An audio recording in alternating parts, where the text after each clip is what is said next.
neuroscience studies ranging from neuroimaging studies in the healthy and clinical population, but also in tracing studies in humans and in non-human primates.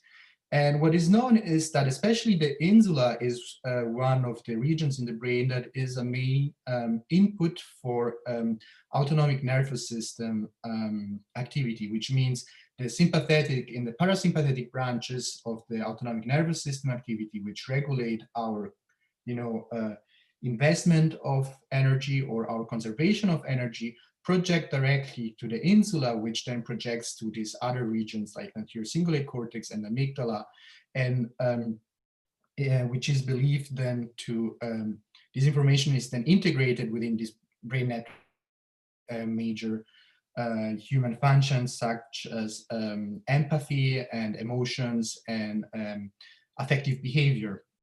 And not surprisingly, this network has been involved in several disorders of social emotional dysfunction, such as major depression and autism spectrum disorders, and also neurodegenerative diseases, of which the most important one, which we study at our center at the UCSF with Bill Seeley, is the behavioral variant frontotemporal dementia, which is a neurodegenerative disease, which is not that common. It's not like Alzheimer's, but it's still the second biggest cause for early dementia, and targets exactly this frontal and temporal region, and patients often show very striking behavioral symptoms such as loss of empathy and adult social and emotional functions.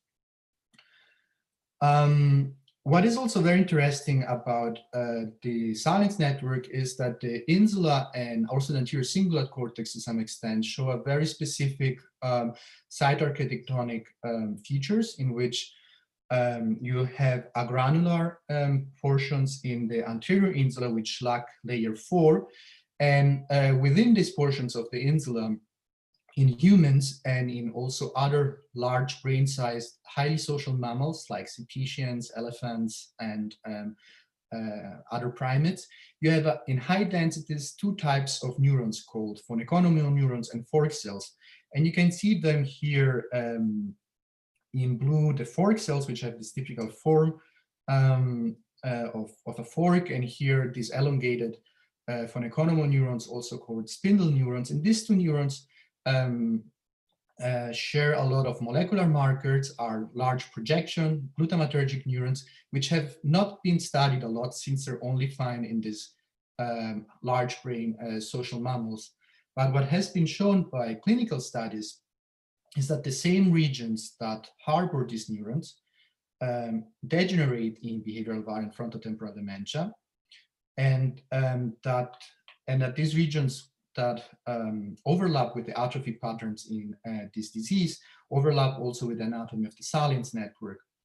And what has been also shown is that atrophy in this region, especially in the right insula, correlates with disease severity in BVFDD, and also the level of neurodegenerative von Economo neurons and fork cells correlates with the symptoms in the disease. So suggesting a chain of influence going from the cellular level to the large-scale brain system level to the behavioral level.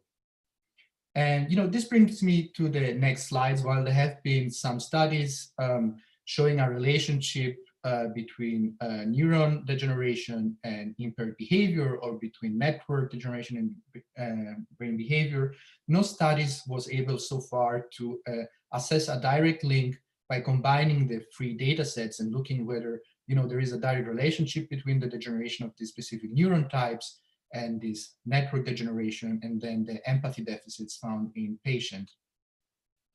And so to assess this question, the analysis that I'm presenting results in the following paper, in which we assessed 16 patients across with BVFDD, and we assessed specifically neurocognitive or neurobehavioral questionnaires of empathy, and within 2 months of the questionnaires, we assessed also structural MRI, and the patients died in an average of 2 years from the structural MRI, where then after brain autopsy, we counted the level of affected neurons in the right insula. Basically, we used the structural MRI to derive measures of brain atrophy through a sophisticated statistical model, which controlled for different variables of no interest like age, sex, and education. And for the autopsy data here in the right frontal insula, we calculated the level of von Economo neurons and fork cells, which were affected by the pathology, which is typically found in this disease. Here you can see that they have this TDP43 inclusions here shown by histochemistry, and we counted how many of these von Economo neurons and fork cells were affected by this type of pathology in the right insula. And so what we did next is use this the rate of pathologically affected cells as a predictor on gray matter. So we did a voxel-wise regression analysis to see where in the brain is brain atrophy correlated with the rate of affected von Economo neurons. And this is what I'm showing here in panel B, where you can see very well that we have a pattern of brain regions, an anatomy which overlaps highly with the Salience network, where atrophy in the thalamus, in the right frontal insula, and also in the anterior cingulate cortex correlates with the level of affected von Economo neurons and fork cells. And this pattern of atrophy was very specific for these two cell types, since we also assessed the level of just pyramidal neurons that were affected by the pathology in the right insula. And we find a kind of different pattern where, for example, especially these frontal association patterns were very specific to von Economo neurons and fork cells, suggesting that there might be specific projection patterns of these two cell types to more to the frontal portions of the Salience network. So the next step was to see whether we could find any association between structural atrophy and empathy deficits.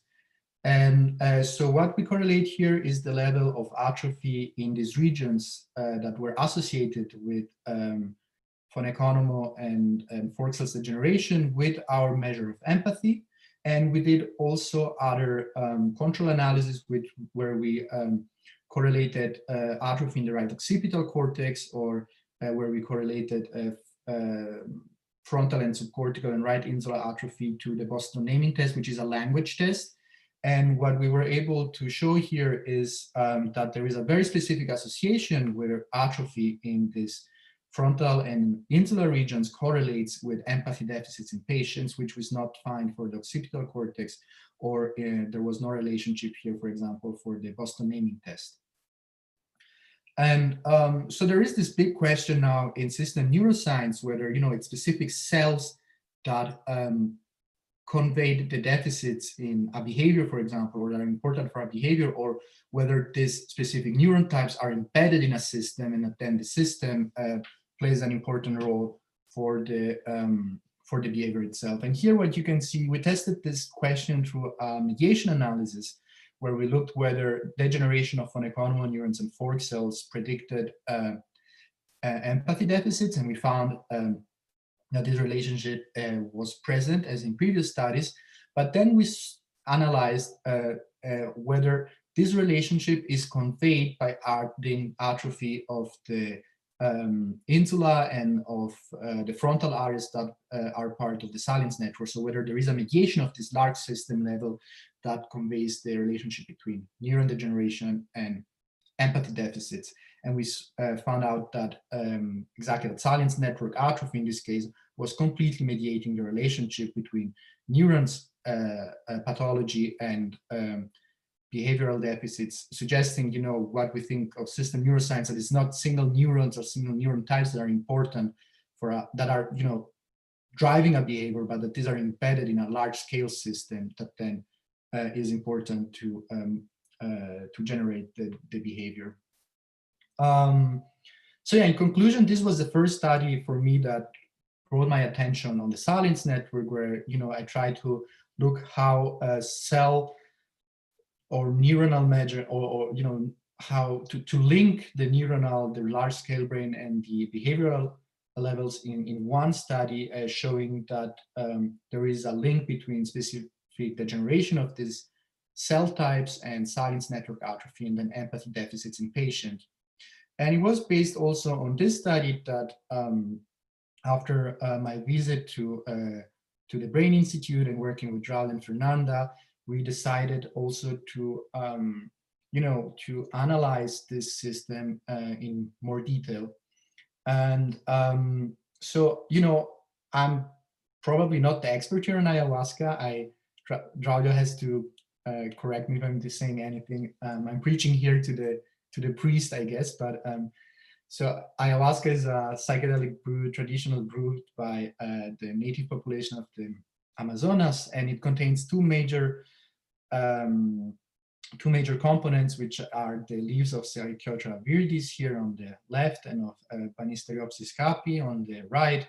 And each of these components adds different substances to the brew. The Psychotria viridis leaves are important to add DMT, which has a high affinity to the 5-HT2A serotonin receptor, while Banisteriopsis capi is important for the alkaloids, which act as monoamine oxidase inhibitors and therefore allow the DMT to pass our digestive system and get into the brain and have the hallucinogenic or psychedelic, or trigger the psychedelic experience. And what Raul and his team have shown in the past is that a single session of ayahuasca has very fast and sustained antidepressive effects in treatment-resistant depression, as we can see here on the right in red ayahuasca and the placebo baseline. And we can see that 7 days after the administration of ayahuasca, we see sustained antidepressive symptoms, which came to happen very quickly after the first day already. And so, this study also kind of motivated us to assess the neural correlates of ayahuasca. And one way of assessing, neural correlates is through functional neuroimaging, where we look, and especially to intrinsic functional connectivity, where we look at coherent fluctuations in the pulse signal in this very slow frequency range among distant brain regions. Basically, the patients are lying in, or the participants are lying into the scanner, and we measure the spontaneous fluctuation in both activity. Here, for example, in orange and yellow, you can see time series for the posterior cingulate cortex and for the frontal cortex. And then we see how similar, how correlated are these time series. So it's a measure of synchrony, a measure of synchrony among distant brain regions, whereas time series can be correlated to each other, and that's what the warm colors reflect, or can be anti-correlated to each other. That's what the blue colors reflect. Here, for example, you can see that the blue time series is exactly the opposite of the yellow and the red time series. And this method has already been used to assess neural correlates of a psychedelic experience, both in patient population and in healthy controls. And I won't go too much into detail on what previous studies have found, besides saying that most studies have concentrated on the so-called default mode network, which is this anatomical system comprised by the posterior cingulate cortex, the left and right angular gyruses, and prefrontal areas, which has been related to mentalizing, to memory, to future planning. And most of these studies have looked at changes triggered by LSD or psilocybin during acute conditions. So when the patients were under the acute effects of the psychedelic. However, little has been analyzed about other systems, such as the Salience network, which is surprising given that it's a system so important for affective behavior, and that the substances have been shown to modulate affective behavior. And also what happens actually 1 or 2 days after the psychedelic experience. So what are the sustained effects of a psychedelic session or therapy session or experience on large brain system functional organization. And the pipeline for this experiment looked like that we had about 40 participants that were randomly assigned either to ayahuasca or to a placebo condition, and fMRI, task-free fMRI was assessed 1 day before the session and 1 day after the session. And about 4 hours after administration of the brew, also the hallucinogenic rating scale was assessed, which is a questionnaire which assessed basically changes in perception, changes in affective behavior, changes in interoception that might be elicited by the psychedelic. So it's not really a measure of whether, for example, affective symptoms are improved or decreased. It's just a measure of whether it's assessing measures of whether you felt your any change in, for example, interoception, synesthesia, and other things. And to assess the neural correlates, we used a seed-based approach where we seeded the Salience network by looking at by seeding them to your cingulate cortex, which means we extracted the average time series from these regions and looked where in the rest of the brain this activity was correlated. And we seeded in a similar way the default mode network by seeding the posterior cingulate cortex.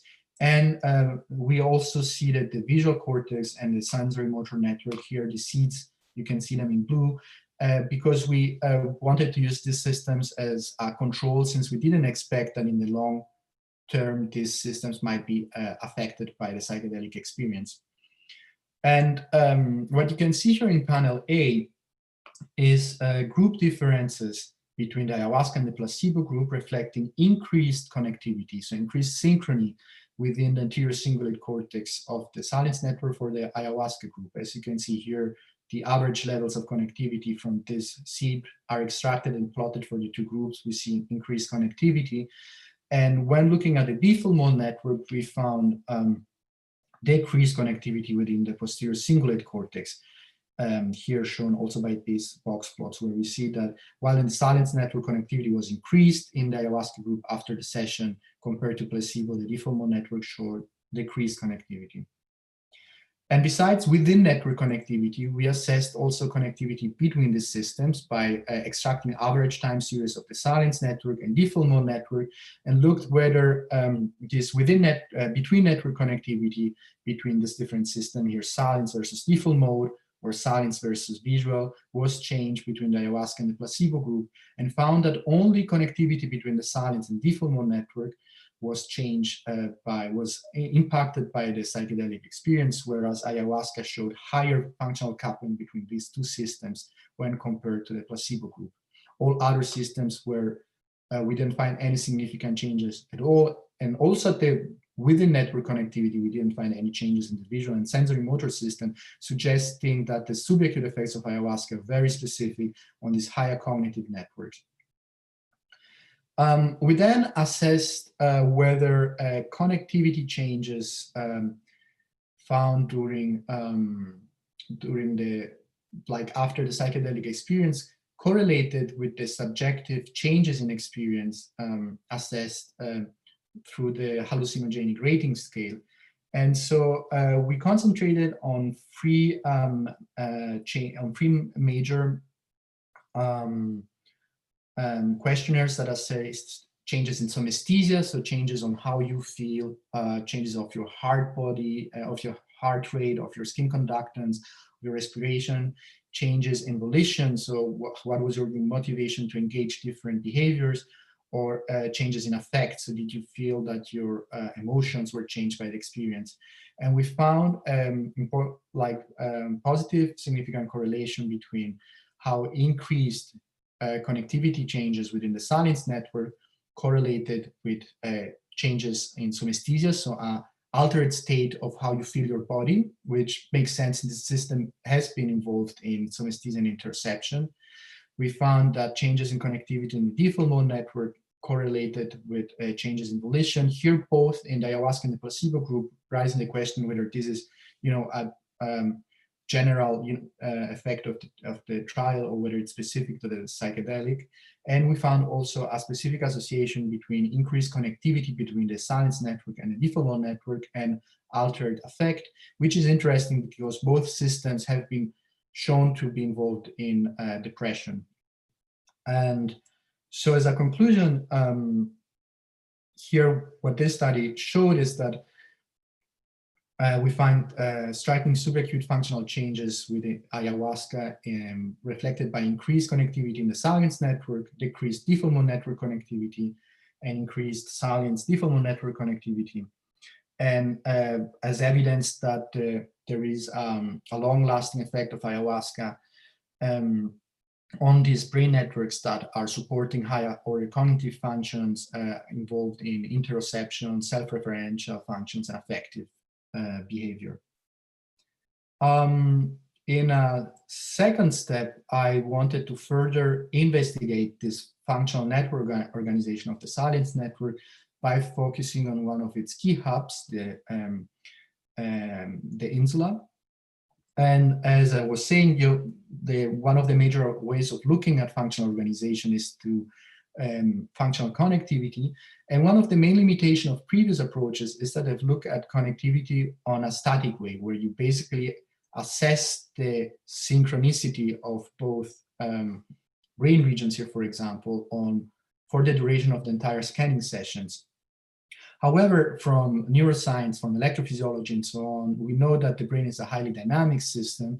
And so the question is whether instead of looking at a static map of connectivity, we could also develop methods where we could see, for example, how connectivity is changing along the duration of the entire scanning session, where, for example, it could be that connectivity between these two nodes is decreasing at some point, here increasing for these two systems, and a second moment it's even getting a different, invert connectivity, like from positive it gets negative. You have changes in connectivity sign, or even where nodes get assigned to different networks. Here you can see that, for example, this network in previous maps or in previous windows was always part of network A, and here it is not anymore part of this network. So whether we can have a more dynamic approach to look how functional organization of the brain is evolving for the duration of the entire scanning session, and whether this can give us a more nuisance measure of brain organization, a better window. And I developed a method which I applied on the insula and to study different portions of the insula. As I was saying, the insula is a very heterogeneous anatomical system where the dorsal part seems to be more involved in cognition and are connected more with frontal regions and lateral frontal regions. The ventral insula, which is the location of the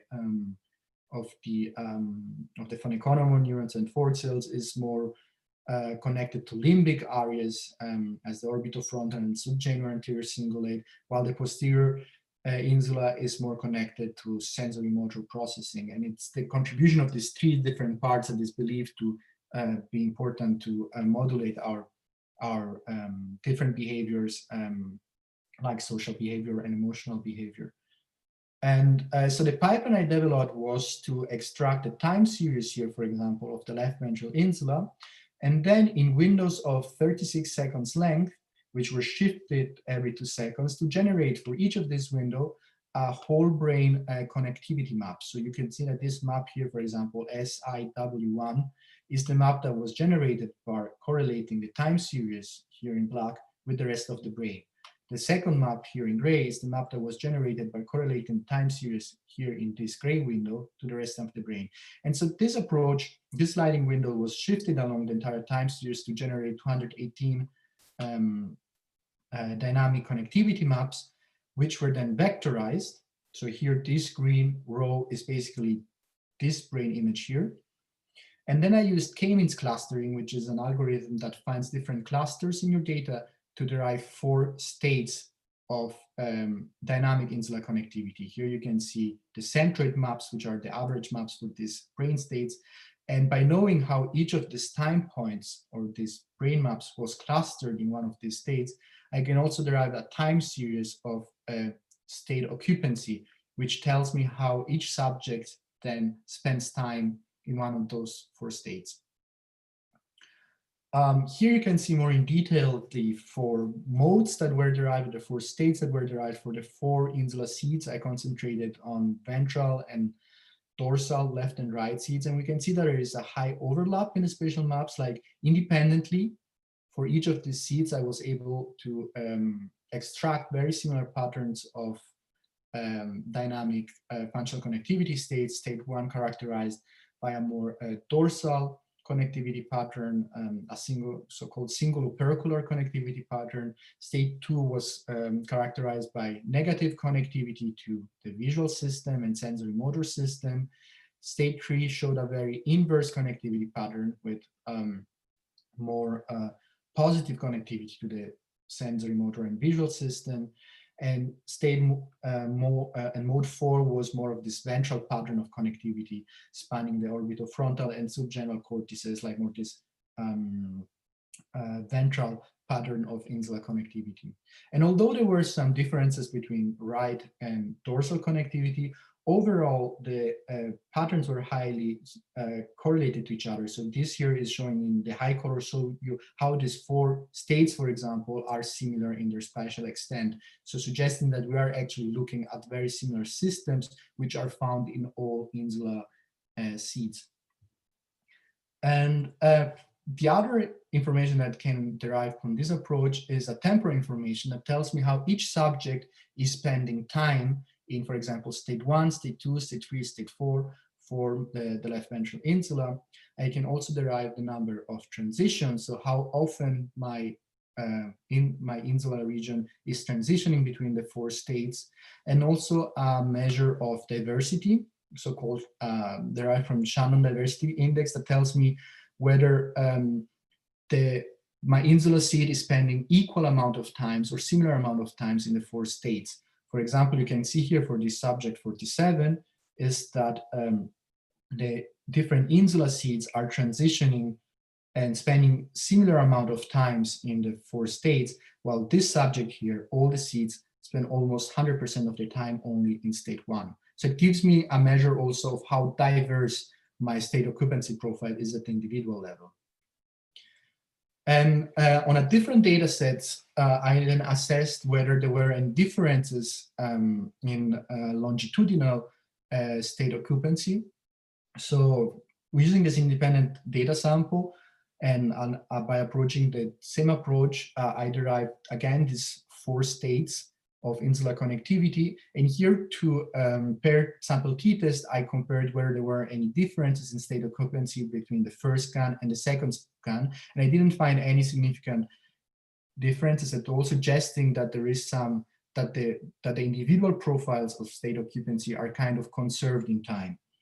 And this is additional evidence for what I'm saying. So I derived a measure of similarity of state occupancy through this cosine distance measure, and it's basically assessing whether this profile here in blue and this profile here in red are highly similar or not. You can see that here, for example, this subject between the first scan in red and the second scan in blue spend very similar amounts of time in mode 3.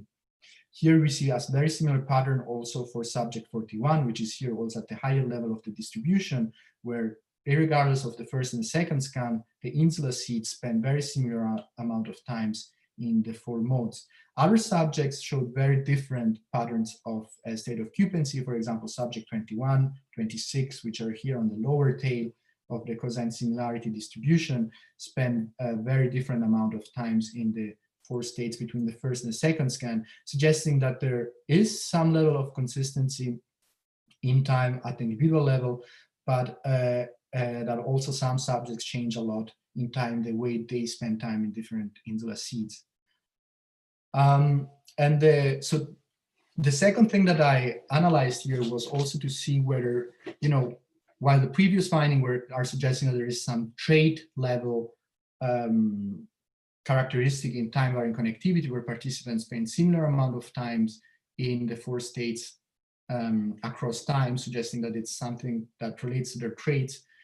Here, I analyzed whether also the state of what participants are doing in the scanner somehow affects dynamic connectivity. And what I looked here is using a different data sample where participants were lying in the scanner either with eyes closed or with eyes open, and they were scanned twice, once with eyes closed and once with eyes open, whether there were any differences in occupancy of the different states. And what this study or what this experiment revealed is that with the eyes closed condition, participants spend more time in a state characterized by negative connectivity between the insula and the visual and sensory motor cortices, which might relate either the patients were assessed with eyes closed here, so which might relate to the fact that either there is no visual input coming to the insula, or that they might be also sleeping. Like, it's very hard to say at this point, but it's revealing that there is something in dynamic connectivity which we can use to infer what the patients are doing in the scanner. So in conclusion, yeah, we identified these four states of insular dynamic connectivity, and both these states displayed both trait characteristic, but also state characteristic, in that revealed, the trait characteristic were reflected by the fact that the mode occupancy profiles were stable in time, while the state characteristic were revealed by the fact that the connectivity of the insula, the dynamic connectivity, was modulated by, for example, eyes closure or having eyes open in the scanner.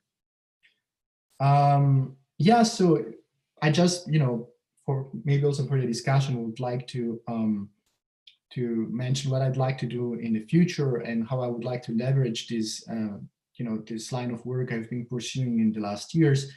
And so what I think would be extremely important to continue to explore is to see how this system, the Salience network, and the integration of information between the insula and the anterior cingulate cortex is modulated by autonomic activities. So to see how these two systems, the autonomic nervous system and the Salience network, interact in order to generate different behaviors, which are, some of them are very very specific to humans, but also are very impaired in specific clinical diseases, behaviors like social engagement, empathy, and anxiety.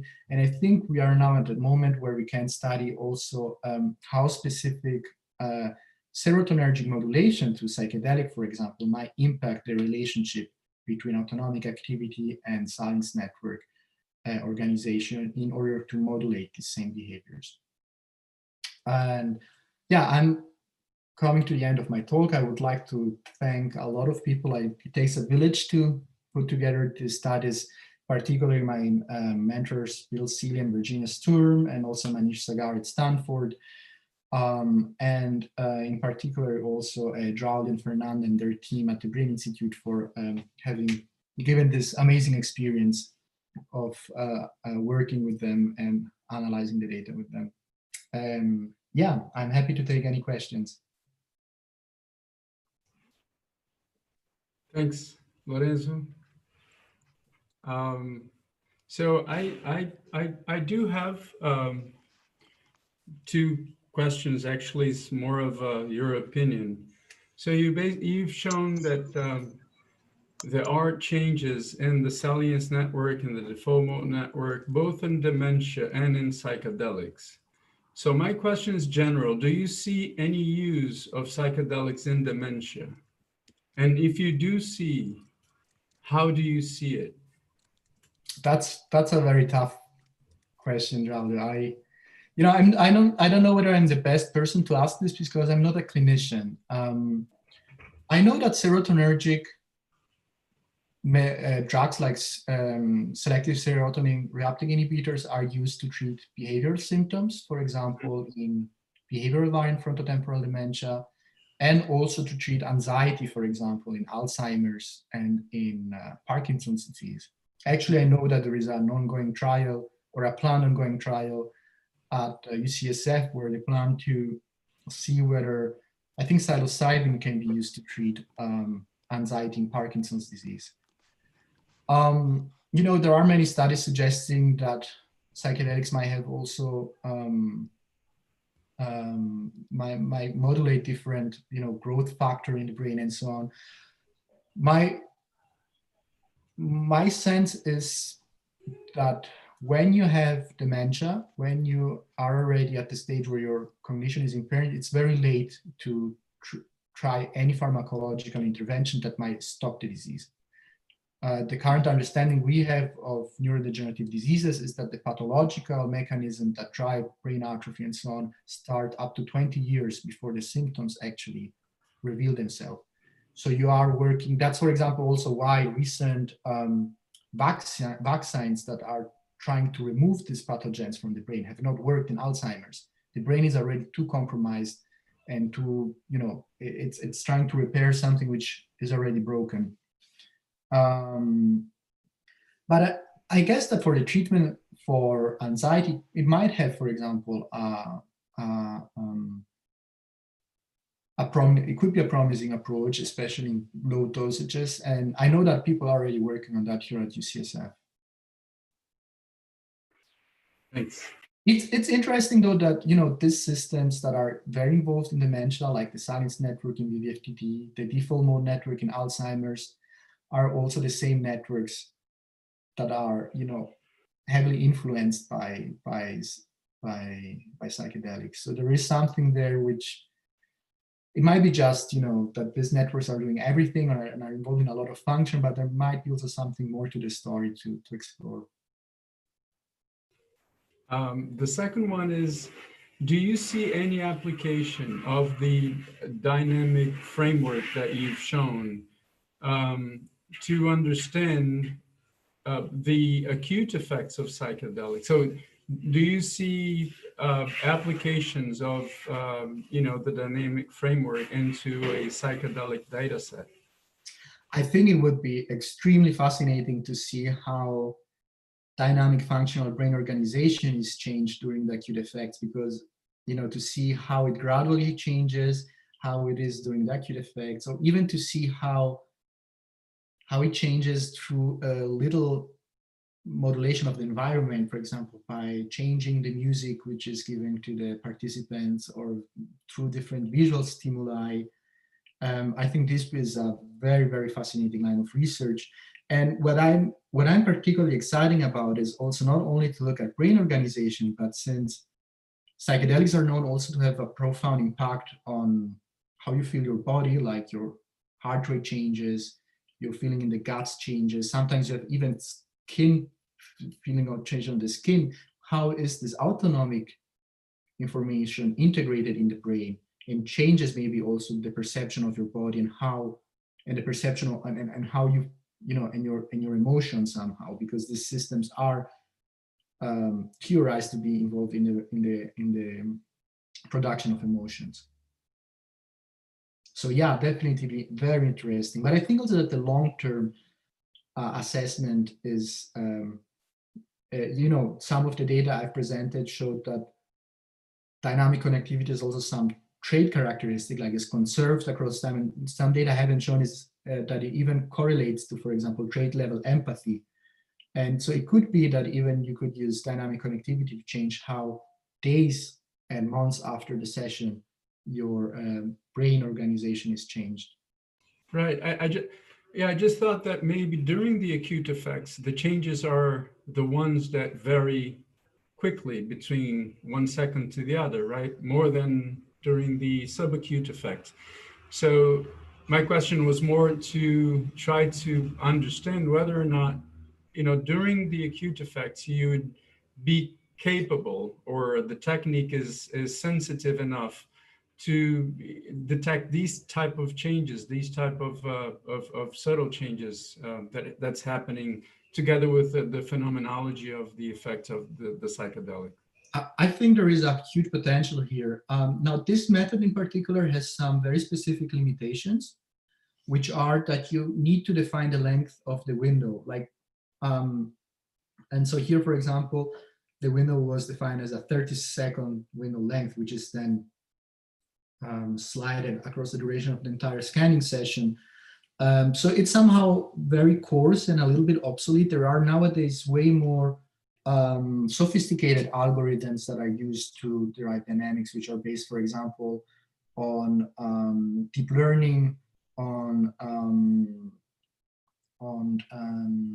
topological data analysis, on hidden Markov models that try to analyze the data on a second-by-second basis without having to, generate average data points at each window. And so it's a very fast-paced field where novel algorithms are developed and coming a lot from, data science and from which are already applied at places like Google and Uber and so on, which are now applied also to neuroimaging to try to find different states along the duration of the entire scanning session.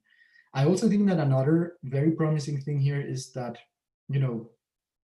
nowadays with multi-band fMRI, we can get one image every second on every 0.8 seconds.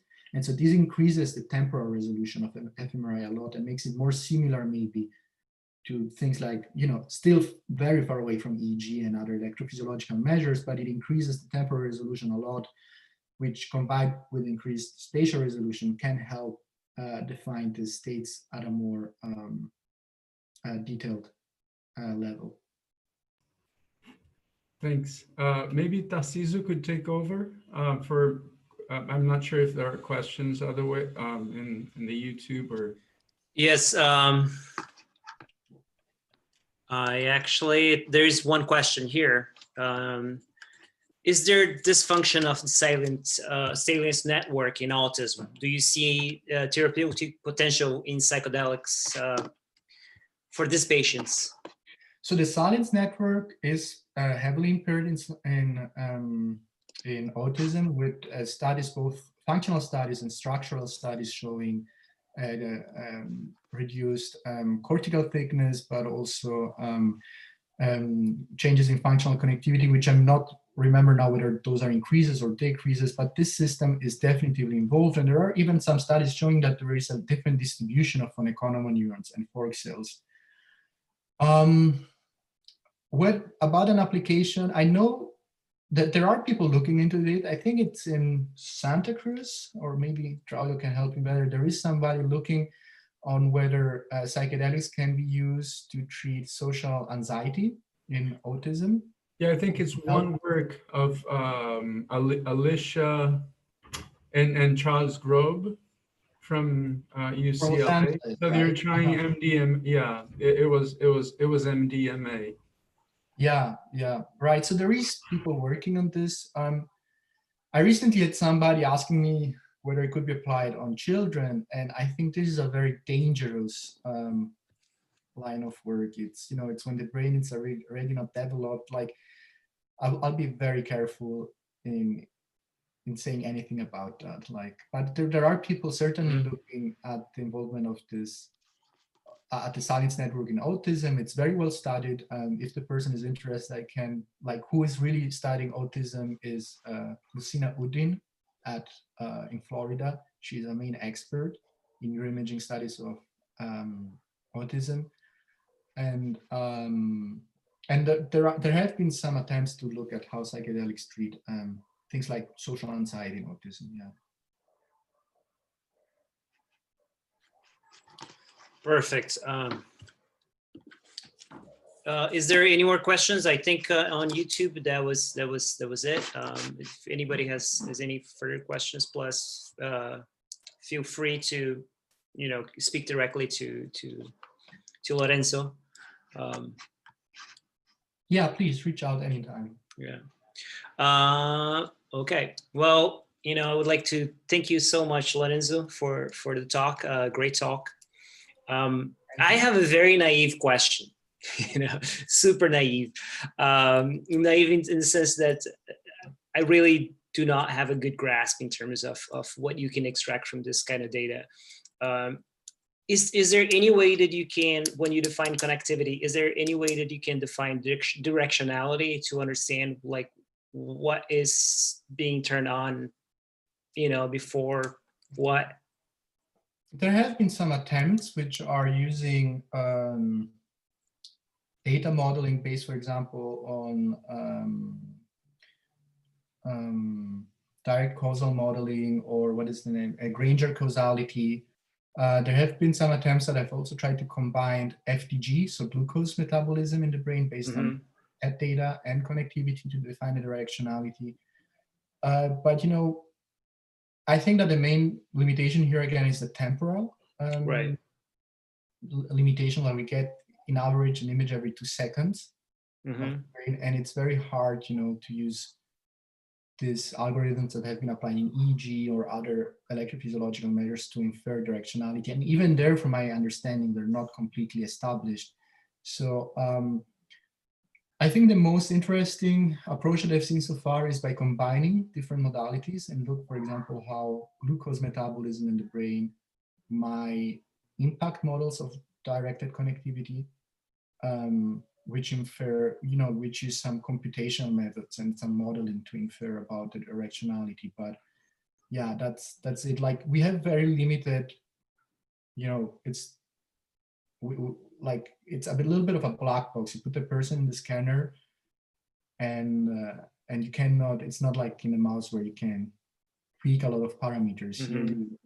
Actually, a huge issue in every neuroimaging study is head movement, especially with clinical population, because head movement is changing a lot how different brain regions might correlate to each other. Let's see. Fantastic. Well, thank you so much. If nobody has any more questions, I would like to thank you again for speaking to us. Thank you, guys. Thanks, Lorenzo. Yeah. Okay. And we will return next week for another invited speaker from São Paulo. So hopefully we'll go back to the regular weekly seminar. So thanks again, Lorenzo. Thank you, Draulio. Take care. Thank you. All right. Bye.